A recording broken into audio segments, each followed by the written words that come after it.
Hello everyone, welcome back to the Robert series, chapter number 30, Psychosis over Construction. So, in this chapter, Robert presents a striking concept that each miasm has a distinct pathological expression. जैसे कि हमने सोरा के बारे में देखा, सोराइज deficiency, साइकोसिस के बारे में देखा, एक्सेस एंड ओवर कंस्ट्रक्शन, और सिफिलिस के बारे में देखा, सिफिलिस के बारे में देखा, डिस्ट्रक्शन एंड अल्सरेशन. तो यहाँ पे साइकोसिस कैसे ओवर कंस्ट्रक्शन में उसको एक्सप्लेन कर रहे हैं रॉबर्ट. तो यहाँ पे रिवीजन कर लेते हैं. सोरिक patient cannot assimilate enough constructive element. जो कंस्ट्रक्टिव एलिमेंट है वो उसको एसिमुलेट नहीं कर पाते, इसकी वजह से सोरिक सिम्टम्स आते हैं. तो साइकोसिस पेशेंट में क्या होता है? Absorb too much constructive material. जैसे कि हमने देखा, जो लो एटॉमिक वेट वाले मिनरल्स हैं जो बॉडी कंस्ट्रक्शन में काम करते हैं, वो अगर डिफिशियंट हुए तो सोरिक मैनिफेस्टेशन तैयार होते हैं. ये रॉबर्ट का हाइपोथेसिस है.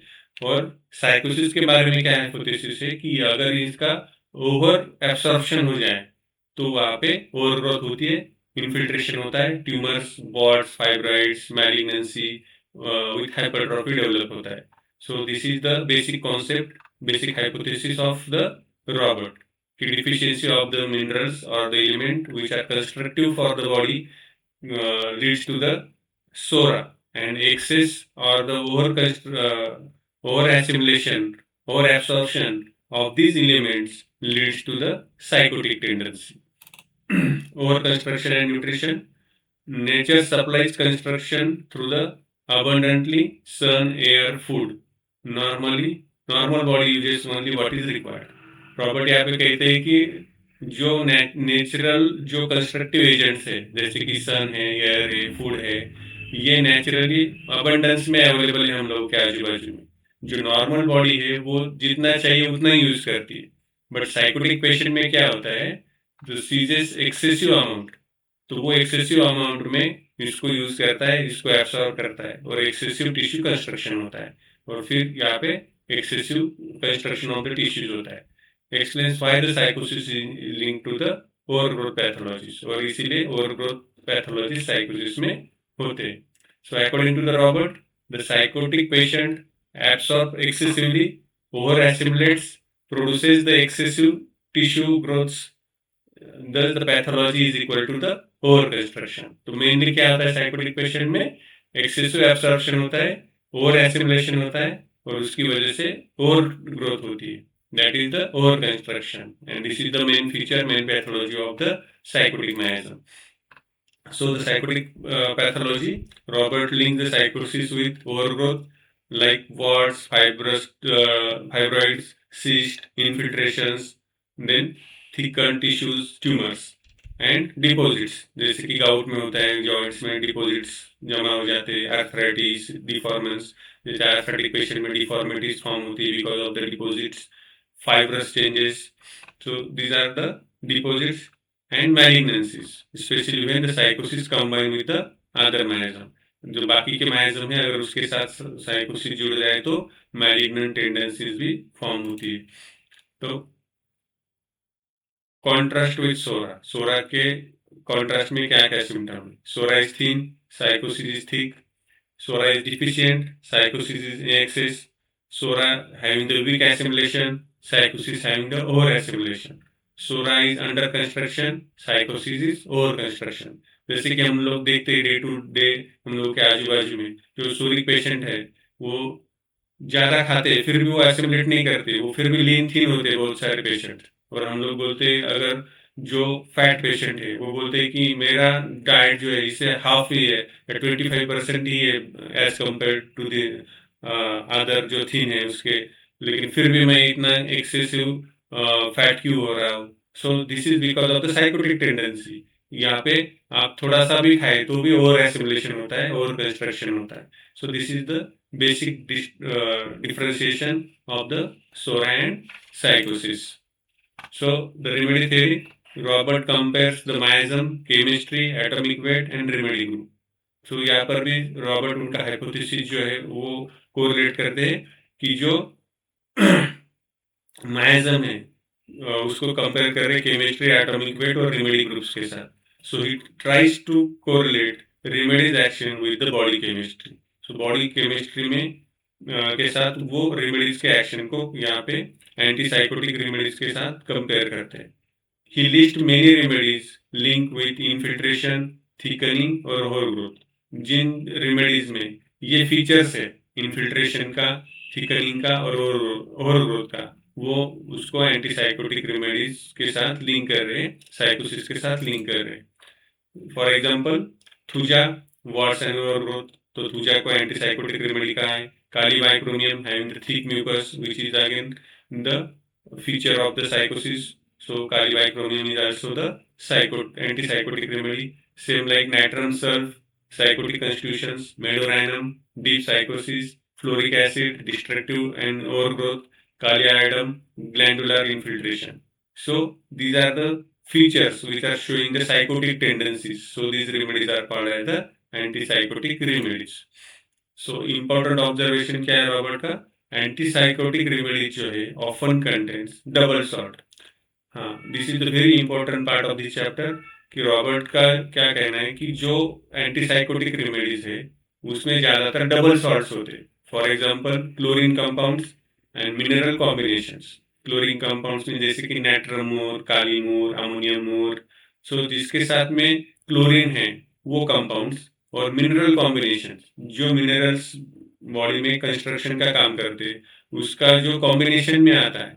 For example kali sulph, kali mur, ferrum phos, calcarea phos, जो डबल सॉल्ट है. अभी काली सल्फ, काली भी है सल्फर भी है, काली मीन्स पोटेशियम, तो काली मूर पोटेशियम भी है और म्यूर मीन्स म्यूरेटिक भी है. सो फेरम फॉस, यहाँ पे फेरम भी है, फॉस्फोरस भी है, कलकिरिया भी है, फॉस्फोरस भी है. सो जहाँ पे डबल सॉल्ट है वो remedies as as antipsychotic remedies काम करती है. So he finds many antipsychotic remedies are mineral combination. तो मिनरल कॉम्बिनेशन वाली जो रेमेडीज है वो ज्यादातर एंटीसाइकोटिक है. This is the observation of the Herbert Robert. He considered this significant in tissue building infiltrative diseases. और इन्फिल्ट्रेटिव जो डिसीजेस है, ओवरग्रोथ वाले जो डिसीजेस है, साइकोटिक डिसीजेस है, उसमें डबल सॉल्ट वाली रेमेडीज बहुत अच्छे से एंटीसाइकोटिक रेमेडीज का रोल निभाती है. So antipsychotic remedies elemental relationship. Remedies group according to the atomic weight and the constructive tendency predominant of the double salts and the chlorine compounds. Carbons are rare, calcareous infrequent.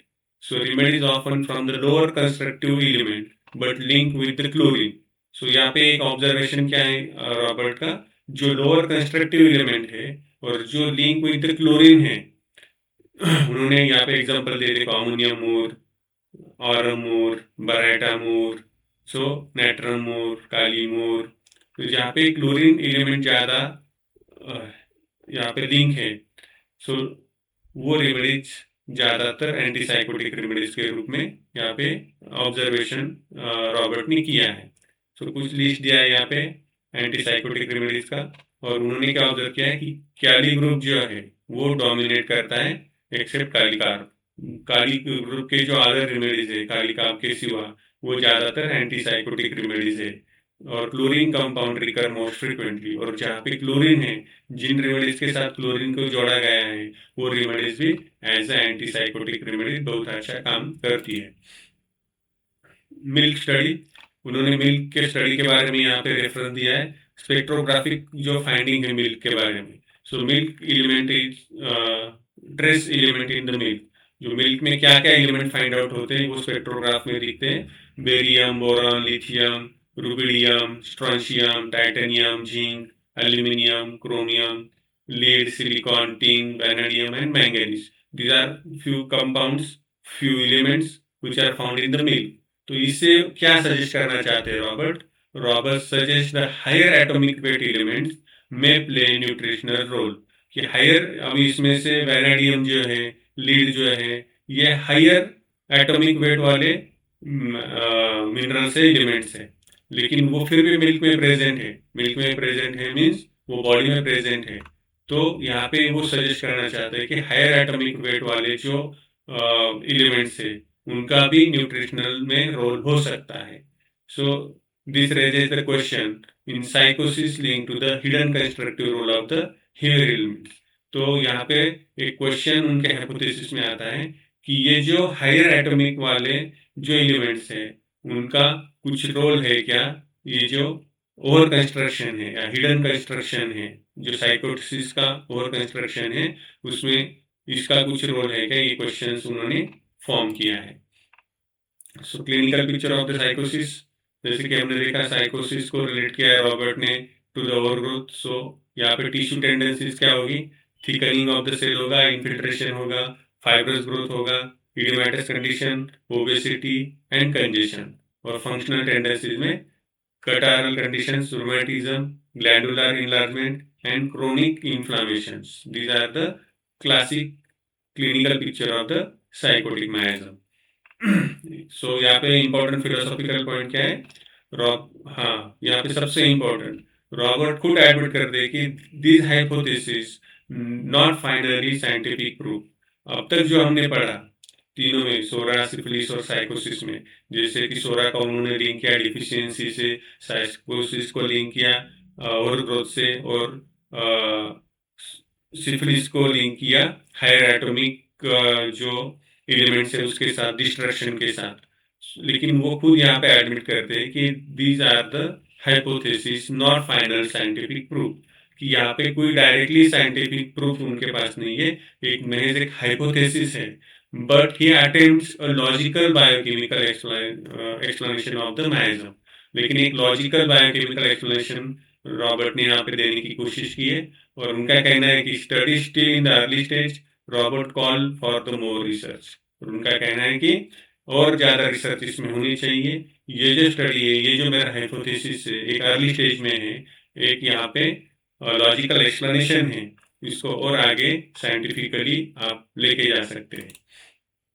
So the key point, psychosis is equal to the overconstruction, that is tissue growth, infiltration, warts, fibroids, malignancies and hypertrophy. Dominant chemical relationship is of the chlorine compounds. तो chlorine compounds ज़्यादातर antipsychotic remedies में पाए जाते हैं। Kali group is also the important for the antipsychotic, and important remedies thuja, natrum salt, nitric acid, fluoric acid, argentum, aurum, baritamur, caladium. Cadmium. So these are the important antipsychotic remedies. And final idea is SORA is deficiency, syphilis is destruction, psychosis is overconstruction. So यहाँ पे तीनों जो miasm है वो हमने खत्म, यहाँ पे हमने तीनों का शॉर्ट में जो रॉबर्ट का अंडरस्टैंडिंग है, रॉबर्ट का जो हाइपोथेसिस है, इसको समझा है। आई होप कि आप लोगों को अच्छे से समझ में आया होगा। बहुत शॉर्ट में इसको समझाने की कोशिश की है। अगर इसके बारे में कुछ क्वेश्चंस भी है तो आप लोग लिख सकते हैं कमेंट्स में, तो इसके ऊपर भी हम वीडियो बना सकते हैं। So thank you.